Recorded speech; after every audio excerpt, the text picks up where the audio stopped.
अस्सलाम वालेकुम, आप देख रहे हैं सिटी 11 न्यूज़ पाकिस्तान HD। खबर शामिल करते हैं जनावाला से। हमारे नुमाइंदा मोहम्मद शफी की रिपोर्ट के मुताबिक साबका वज़ीर मुमलिकत बराए दाखिला मोहम्मद तलाल चौधरी ने कहा कि मुल्क अनाड़ियों के हाथों में गैर महफूज है।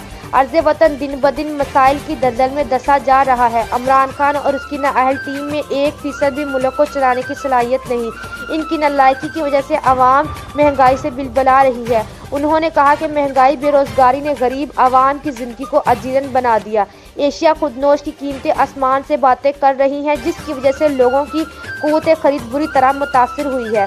उन्होंने कहा कि 2 रुपये फी यूनिट बिजली में इजाफा वफाकी हुकूमत की आवाम को माशी तौर पर तबाह करने की जालमाना पॉलिसी है। हुकूमती बददियानती और गर्दिशी कर्जों ने इस जाली तब्दीली लाने वालों की पोल खोल दी। मुल्क में महंगाई बेरोजगारी नाकाबिले बर्दाश्त, भारी टैक्स, बिजली गैस की कीमतों में आए रोज किए जाने वाले इजाफे और बिलों में मौजूदा जगह टैक्स नुमा ने आवाम को परेशान कर रखा है। इस मौका पर अकबर गुज्जर, अफजल जट, आमर जट, हामिद जट, मंजर बशीर, मियां मनीर, राना तालिब हुसैन, राना उमर हयात, सुल्तान जट, यूसुफ गुज्जर, अशरफ गुज्जर, राना वलीद, अताउर रहमान और दीगर ने भी मौजूद थे। मजीद खबरों के लिए देखते रहिए सिटी 11 न्यूज़ पाकिस्तान HD।